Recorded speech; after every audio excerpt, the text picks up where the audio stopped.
नमस्कार, जय हिंद, वंदे मातरम। साथियों सभी का स्वागत है आपके अपने educational YouTube channel MP exam cracker में। गाइस, इस वीडियो में एमपी पुलिस के लिए पहले साइंस के क्वेश्चन कराएंगे, फिर जीके जीएस के क्वेश्चन कराएंगे जो आपकी एग्जाम में आने वाले क्वेश्चन कराएंगे। वीडियो पूरा एंड तक देखना। चैनल पर नए हो सब्सक्राइब करके बेल आइकन प्रेस कर लेना। स्टार्ट करते हैं वीडियो। पहला क्वेश्चन, जो हमेशा आभासी, सीधा और वस्तु के बराबर आकार का प्रतिबिंब बनाता है वह दर्पण कौन सा है? तो उस दर्पण का नाम है समतल दर्पण। सी आंसर आ जाएगा। सेकंड क्वेश्चन, वाहन के पीछे देखने वाले शीशे रियर व्यू मिरर में कौन सा दर्पण प्रयोग होता है? इसका आंसर आ जाएगा उत्तल दर्पण। बी आंसर राइट आएगा। नेक्स्ट क्वेश्चन आपकी स्क्रीन पर, समतल दर्पण की फोकस दूरी मानी जाती है, कितनी मानी जाती है? तो दोस्तों ये मानी जाती है अनंत, अनंत मानी जाती है। सी आंसर आएगा। नेक्स्ट क्वेश्चन, दंत चिकित्सक दांत देखने के लिए सामान्यतः किस दर्पण का उपयोग करते हैं? इस दर्पण का नाम है अवतल दर्पण। सी आंसर करेक्ट आएगा। चलिए पांचवा देखिए, अवतल दर्पण को हम किस नाम से भी जानते हैं? दोस्तों इसको जानते हैं अभिसारी दर्पण के नाम से, कन्वर्जिंग मिरर के नाम से। नेक्स्ट क्वेश्चन छठवा, उत्तल दर्पण को हम किस प्रकार का दर्पण कहते हैं? तो दोस्तों इसको बोलते हैं अपसारी दर्पण। B answer. Next question, car की हेडलाइट में किस प्रकार के दर्पण का प्रयोग होता है? इसका आंसर आएगा अवतल दर्पण। सुपर सिलेक्शन प्रश्न चाहिए, सुपर सिलेक्शन ग्रुप से ज्वाइन होना है तो भाई इस नंबर पे मैसेज कर दो। एग्ज़ाम अगर आपकी कल है तो भाई एक दिन पहले आपको ग्रुप में क्वेश्चन भेजे जाते हैं और आपको पीडीएफ भी मिलेगी, 15 पीडीएफ जिनमें प्रश्न हैं उनको पढ़कर बहुत सारे क्वेश्चन आ रहे हैं। और भाई जिसको अगर पीडीएफ के अलावा ग्रुप में जो क्वेश्चन आते हैं उसको भी पढ़ना है आपको, तो जिसको भी ज्वाइन होना है 99 रुपये में ज्वाइन हो सकते हैं। ग्रुप में भी ज्वाइन होने का प्राइस 99 है और पीडीएफ का प्राइस भी 99 है। तो जो भी ज्वाइन होना चाहते हैं मैसेज फटाफट कर दीजिए इस नंबर पर व्हाट्सअप। नेक्स्ट क्वेश्चन आठवां, समतल दर्पण द्वारा बना प्रतिबिंब कैसा होता है? आंसर क्या आएगा? आभासी, सीधा और वस्तु के बराबर। डी आंसर करेक्ट आएगा। नेक्स्ट क्वेश्चन, अवतल दर्पण में जब वस्तु वक्रता केंद्र पर रखी जाती है तो प्रतिबिंब कैसा बनता है? तो ये बनता है वास्तविक उल्टा वस्तु के बराबर। ए आंसर करेक्ट आएगा। नेक्स्ट क्वेश्चन, समतल दर्पण की फोकस दूरी को चिन्ह सहित कैसे माना जाता है? तो दोस्तों ये बनाया जाता है F is equal to minus infinity, sorry plus infinity है ना, प्लस इन्फिनिटी रहता है। तो आंसर आ जाएगा आपका बी आंसर। चलिए नेक्स्ट क्वेश्चन, उत्तल दर्पण की फोकस दूरी का चिन्ह सामान्यतः कैसा लिया जाता है? तो गाइस ये लिया जाता है धनात्मक। क्या लिया जाता है? धनात्मक। नेक्स्ट क्वेश्चन, अवतल दर्पण की फोकस दूरी का चिन्ह क्या होता है? तो ये होता है दोस्तों ऋणात्मक। चलिए नेक्स्ट क्वेश्चन, नेक्स्ट क्वेश्चन आपसे पूछा जा रहा है, देखिए ध्यान से, दर्पण सूत्र निम्न में से कौन सा है? दर्पण सूत्र दोस्तों ये होता है I by F is equal to I by V plus I by U.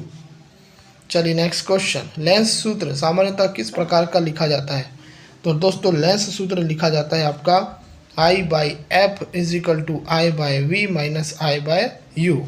ये लेंस सूत्र है। चलिए आगे देखिए नेक्स्ट, वह लेंस जो प्रकाश किरणों को अभिसरित करता है तो वो क्या कहलाता है? तो इसका आंसर क्या आएगा? तो इसका आंसर आ जाएगा उत्तल लेंस। तो इसका आंसर आ जाएगा बी आंसर। नेक्स्ट क्वेश्चन, वह लेंस जो प्रकाश किरणों को अपसारित करता है वो क्या कहलाता है? तो इसको बोलते हैं अवतल लेंस। क्या बोलते हैं? अवतल लेंस। चलिए लेंस की शक्ति की इकाई क्या है? तो लेंस की शक्ति की इकाई है डायोप्टर। तो सी इसका राइट आंसर आएगा। चलिए 18, लेंस की शक्ति का सामान्य सूत्र क्या है? तो दोस्तों इसका आंसर आ जाएगा P is equal to 1/f जब f मीटर में हो। नेक्स्ट क्वेश्चन, यदि किसी लेंस की फोकस दूरी 50 सेंटीमीटर, उसकी शक्ति क्या होगी? तो उसकी शक्ति सीधे सीधे क्या होगी? P is equal to 100/f। तो यहाँ पर क्या आएगा? यहाँ पर आएगा आपका 100/50। कितना आएगा? 2 डायोप्टर। नेक्स्ट क्वेश्चन, किसी अवतल लेंस की फोकस दूरी हमेशा कैसी रहती है? बताइए। इसका आंसर आएगा ऋणात्मक, ऋणात्मक मानी जाती है। बी आंसर आएगा। नेक्स्ट क्वेश्चन, यदि लेंस की फोकस दूरी 5 मीटर है तो उसकी शक्ति क्या होगी? तो याद रखिए 5 मीटर है फोकस दूरी तो शक्ति क्या होगी? तो इसका आंसर क्या आएगा? आपको ये सरप्राइज क्वेश्चन है, ठीक है, ये सरप्राइज क्वेश्चन है। ये सरप्राइज क्वेश्चन मैंने आप लोगों के लिए रखा है, आंसर आपको बताना है, ठीक है।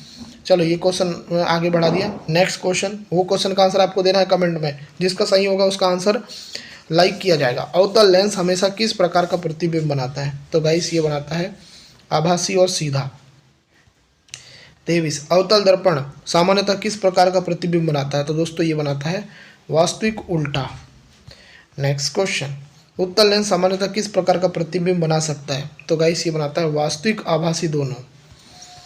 नेक्स्ट, अवतल लेंस के लिए फोकस दूरी का चिन्ह क्या लिया जाता है? तो दोस्तों ये लिया जाता है ऋणात्मक। नेक्स्ट क्वेश्चन, अवतल दर्पण के लिए फोकस दूरी का चिन्ह क्या लिया जाता है? तो ये लिया जाता है ऋणात्मक। ए आंसर आएगा। नेक्स्ट क्वेश्चन 27, लेंस का सूत्र कौन सा है? लेंस का सूत्र कौन सा है? इसका आंसर आएगा 1/f = 1/v - 1/u। ठीक है, चलिए 28, दर्पण का सूत्र कौन सा होता है? दर्पण में दोस्तों याद रखिएगा, दर्पण में अगर दर्पण में पूछा जाए ना आपको, तो इसका आंसर आ जाएगा 1/f = 1/v + 1/u।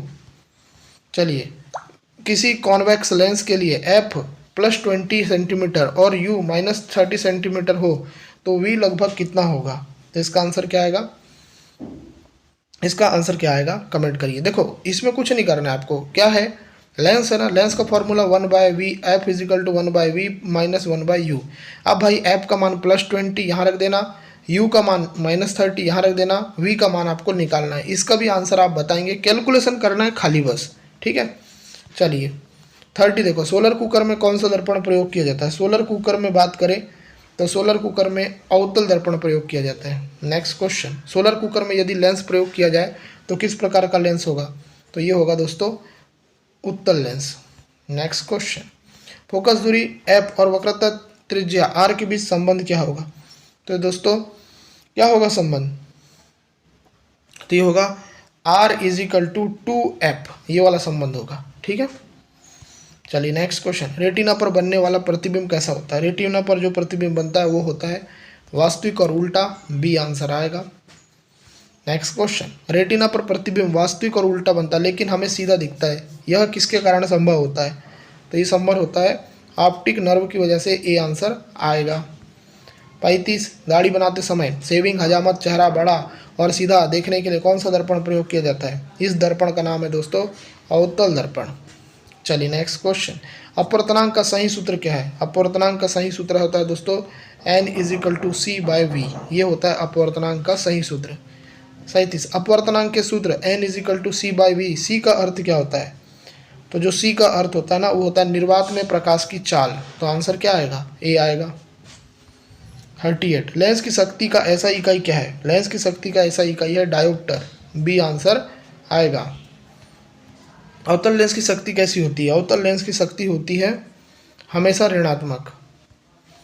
40, मायोपिया निकट दृष्टि दोष का उपचार किस लेंस से किया जाता है? आंसर आएगा अवतल लेंस।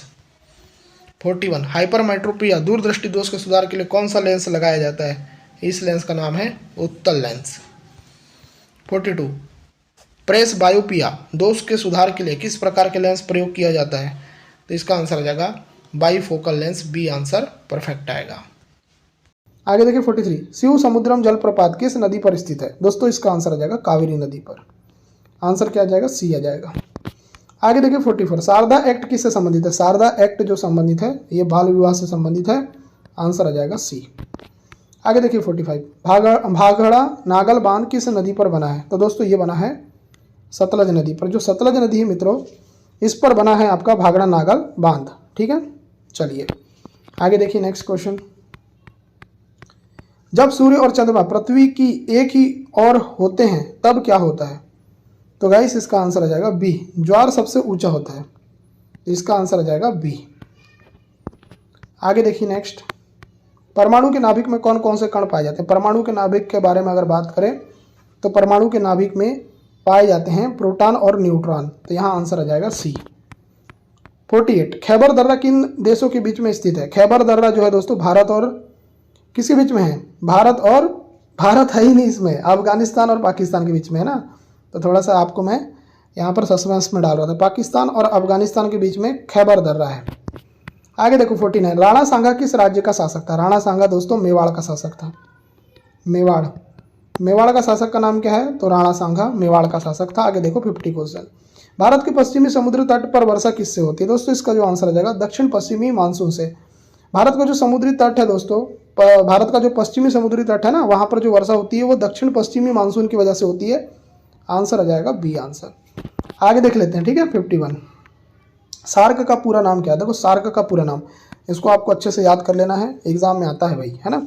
तो देखो एस का मतलब होता है साउथ, ए का मतलब होता है एशियन, ए का मतलब होता है एसोसिएशन फॉर रीजनल कोऑपरेशन, ये होता है भाई सॉर्स का पूरा नाम। आगे देखो सी आंसर आएगा, ठीक है। आगे देखो भारत के समुद्री मार्ग की खोज किसने की थी? दोस्तों जिनने की थी उनका नाम है वास्को डी गामा। आंसर आ जाएगा सी आंसर। आगे देखिए 53 क्वेश्चन, प्रथम विश्व युद्ध कब से कब तक लड़ा गया था? तो प्रथम विश्व युद्ध लड़ा गया था 1914 से लेकर 1918, मतलब 4 साल चला था। और कब चालू हुआ था? तो 1914 में चालू हुआ था, 1918 में खत्म हुआ था, तो याद रख लेना। आगे देख लेते हैं 54, काबुई जनजाति भारत के किस राज्य में स्थित है, या किस राज्य से संबंधित है? स्थित है बोल रहा हूँ, संबंधित है, ठीक है। इसका आंसर आ जाएगा मणिपुर से। काबुई जनजाति के बारे में अगर आपको पूछा जाए ना, तो काबुई जनजाति जो है ये आपके संबंधित है। 54 क्वेश्चन, आंसर आ जाएगा सी मणिपुर से। मणिपुर इसका राइट आंसर आएगा। आगे देख लेते हैं 55, मार्बल किस प्रकार की चट्टान है? तो मार्बल जो चट्टान है ये आपकी रूपांतरित चट्टान है, जिसको बोलते हैं मेटोमॉर्फिक। सी इसका राइट आंसर आएगा। आगे देखिए 55 क्वेश्चन हो गया। 56 देख लेते हैं, नागरिक अविज्ञा आंदोलन कब शुरू हुआ था? दोस्तों अगर ये क्वेश्चन आपसे पूछा जाए तो इसका आंसर आ जाएगा 1930 में, तो इसका आंसर आ जाएगा बी आंसर। आगे देखो कृष्णा नदी का उद्गम स्थल कहाँ पर है? दोस्तों इसका उद्गम स्थल है महाबलेश्वर। और महाबलेश्वर कहाँ पड़ता है? तो एमएच में पड़ता है। एमएच मतलब महाराष्ट्र में पड़ता है। 58, ऋतुएं क्यों होती है? ऋतुएं क्यों होती है? 58 क्वेश्चन, तो ऋतुएं होती है सूर्य की परिक्रमा से। सूर्य की परिक्रमा करते हैं ना, तो उससे ऋतुएं होती है। ऋतुएं क्यों होती है? सूर्य की परिक्रमा से। आंसर आ जाएगा सी आंसर। 59, नयनार किस देवता के उपासक थे? नयनार, तो नयनार जो थे ना ये शिव को पूजते थे। शिव भगवान की उपासना करते थे। नयनार किसकी उपासना करते थे? शिव भगवान की उपासना करते थे। आगे देखिए 60वां क्वेश्चन, 8 बिट किसके बराबर होता है? 8 बिट किसके बराबर होता है? तो 8 बिट 1 बाइट के बराबर होता है। आंसर आ जाएगा सी। आगे देखिए 61, रोम का पूरा नाम क्या है? रोम का पूरा नाम है read only memory. Read only memory, ये रीड ओनली मेमोरी किसका फुल फॉर्म होता है? रोम का। 62, लेटराइट मिट्टी में किस तत्व की मात्रा अधिक होती है? लेटराइट मिट्टी में जो होती है ना गाइस, 62 क्वेश्चन का आंसर आ जाएगा लोहा जिसको हम बोलते हैं Fe, तो इसकी अधिकता होती है, तो सी इसका राइट आंसर आएगा। 63 क्वेश्चन देखो, भारत का प्रथम तेल क्षेत्र कौन सा है? भारत का प्रथम तेल क्षेत्र कौन सा है? तो इसका आंसर आ जाएगा डिगबोई। इसका आंसर आ जाएगा डिगबोई। आगे देखिए 64, जवाहरलाल नेहरू पुरस्कार किस हेतु प्रदान किया जाता है? तो इसका आंसर क्या आएगा 64 का? तो इसका आंसर आ जाएगा अंतर्राष्ट्रीय समझ के लिए, तो इसका आंसर आ जाएगा सी।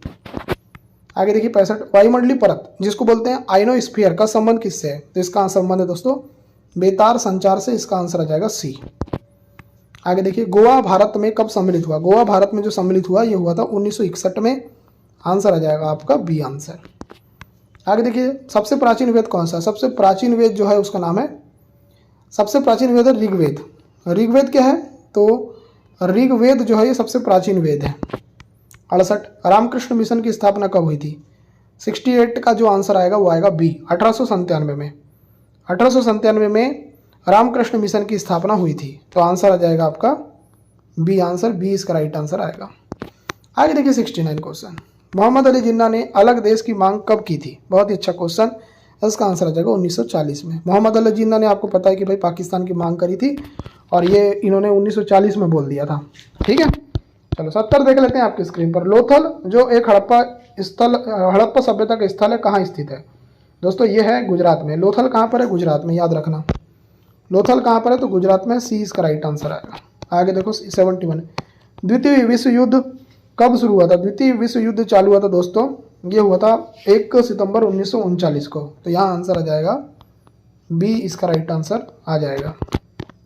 72, खून को बहने से रोकने में कौन सा विटामिन सहायक है? तो खून को बहने से रोकने में विटामिन के सहायक है। इसका आंसर आ जाएगा डी आंसर। 73, कीड़ों के अध्ययन को क्या कहते हैं? कीड़ों के अध्ययन को कहते हैं एंटोमोलॉजी। तो एंटोमोलॉजी किसको बोलते हैं? कीड़ों के अध्ययन को, तो इसका आंसर आ जाएगा बी। आगे देखो 74, मालगुडी डेज पुस्तक के लेखक कौन है? दोस्तों ये बुक बहुत इंपॉर्टेंट है, इसका आंसर आ जाएगा आर के नारायण, आंसर आ जाएगा सी। आगे देखो 74, महारानी विक्टोरिया के घोषणा पत्र को किसने पढ़कर सुनाया था? बहुत ही अच्छा क्वेश्चन, बेहतरीन क्वेश्चन। आंसर आ जाएगा लॉर्ड कैनिंग ने, आंसर आ जाएगा सी आंसर। आगे देखो 76, विजयवाड़ा किस नदी के किनारे स्थित है? तो विजयवाड़ा जो है ये कृष्णा नदी के किनारे है, तो आंसर आ जाएगा आपका बी आंसर। आगे देख लेते हैं 77, भारत के राज्यों में राष्ट्रपति शासन की अधिकतम अवधि कितनी होती है? दोस्तों अगर ये क्वेश्चन आपसे पूछा जाए, इसका आंसर आ जाएगा 3 वर्ष। ठीक है, तो 3 वर्ष इसका राइट आंसर आएगा, तो यहाँ पर आप लगा देंगे सी आंसर। ठीक है, चलिए आगे देख लेते हैं। शिमला समझौता भारत और पाकिस्तान के बीच कब हुआ था? बहुत ही बढ़िया, बहुत ही बेहतरीन, जबरदस्त क्वेश्चन। आंसर आ जाएगा 1972 में, सी आंसर करेक्ट आएगा। आगे देखो 79, शकों ने भारत के किस क्षेत्र में शासन किया था? शकों ने भारत के सौराष्ट्र क्षेत्र पर शासन किया था। किस क्षेत्र पर? सौराष्ट्र क्षेत्र पर। 80, मोहम्मद गजनी ने भारत पर पहली बार कब आक्रमण किया था? अच्छा सा क्वेश्चन, एग्जाम में बनने वाला क्वेश्चन। इसका आंसर क्या आएगा 80 का? तो 80 का आंसर आ जाएगा 1000 ईस्वी में। 1000 ईस्वी इसका राइट आंसर आ जाएगा। ठीक है, यहाँ लगा देंगे आप सी आंसर, सी इसका राइट आंसर आएगा। आगे देखिए 81, मराठा शासन में चौथ क्या था? तो इसका आंसर क्या आएगा? तो 81 का जो आंसर आएगा वो आएगा डी, कर प्रणाली का एक भाग, आंसर आ जाएगा डी। आगे देखो 82, भारत के राष्ट्रपति अपना इस्तीफा किसे सौंपता है? अगर ये क्वेश्चन आपसे पूछा जाए 82, इसका आंसर क्या आएगा? तो डी आएगा, उपराष्ट्रपति। किसको सौंपता है? उपराष्ट्रपति को, तो इसका आंसर आ जाएगा डी आंसर। आगे देखिए 83 क्वेश्चन, दो भिन्न समुदायों के बीच संक्रांति क्षेत्र क्या कहलाता है? दोस्तों इसको बोलते हैं इकोटोन। क्या बोलते हैं? इकोटोन, इसका आंसर आ जाएगा सी। आगे देखिए 84 क्वेश्चन, संविधान सभा द्वारा भारत का संविधान कब अंगीकृत किया गया था? इसका आंसर आ जाएगा 26 नवंबर 1949 को, तो इसका आंसर आ जाएगा सी। आगे देखो नेक्स्ट क्वेश्चन 85, भाखड़ा बांध किस राज्य में सतलज नदी पर स्थित है? दोस्तों अगर ये क्वेश्चन आपसे पूछा जाए तो इसका जो आंसर आ जाएगा वो आ जाएगा सी, पंजाब में, तो इसका आंसर आ जाएगा सी आंसर। आगे देखिए 86, विश्व शांति स्तूप कहाँ स्थित है? दोस्तों अगर ये क्वेश्चन आपसे पूछा जाए 86, इसका आंसर आ जाएगा सी, राजगीर में, तो इसका आंसर आ जाएगा सी। आगे देखो आर्य सर्वप्रथम भारत के किस क्षेत्र में बसे थे? तो दोस्तों अगर ये क्वेश्चन आपसे पूछा जाए तो इसका आंसर आ जाएगा कर्नाटक क्षेत्र में, कर्नाटक क्षेत्र में बसे थे। आगे देखो 88, सॉरी गाइस, ये वाला क्वेश्चन मैंने थोड़ा गलत कर दिया, सॉरी, माफ़ी चाहेंगे इसके लिए। आर्य जो थे ना ये अफगानिस्तान और पंजाब में बसे थे। ठीक है, ये माफ़ी चाहेंगे इसके लिए, बी आंसर आएगा। 88, पहाड़ी क्षेत्र से नीचे बहने वाली नदी द्वारा काटी गई गहरी घाटी क्या कहलाती है? गाइस अगर ये क्वेश्चन पूछा जाए तो इसका आंसर आ जाएगा केनियन, केनियन इसका राइट आंसर आ जाएगा, सी इसका राइट आंसर आएगा। आगे देखो नेक्स्ट, लॉर्ड वेलेस्ली के शासनकाल में कौन सी घटना हुई थी? दोस्तों अगर ये क्वेश्चन आपसे पूछा जाए तो इसका आंसर आ जाएगा टीपू सुल्तान की मृत्यु, आंसर आ जाएगा सी। 90 देखो, भारत सेवक समाज की स्थापना किसने की थी? तो दोस्तों अगर ये क्वेश्चन पूछा जाए तो इसका आंसर आ जाएगा बी, गोपाल कृष्ण गोखले ने, बी इसका राइट आंसर आएगा। आगे देखो 91, बंगाल विभाजन के विरोध में कौन सा आंदोलन प्रारंभ हुआ? तो दोस्तों इसका आंसर आ जाएगा स्वदेशी आंदोलन, आंसर आ जाएगा सी। आगे देखो 92, भारत का विभाजन किस योजना के तहत हुआ था? दोस्तों भारत का विभाजन होता है माउंट बेटन प्लान के अंतर्गत, इसका आंसर आ जाएगा सी। आगे देखिए 93, गंगा सागर प्रोजेक्ट किस राज्य से संबंधित है? दोस्तों अगर ये क्वेश्चन आपसे एग्जाम में पूछ लिया जाए तो इसका आंसर आ जाएगा उत्तराखंड से, आप लगा देंगे बी आंसर।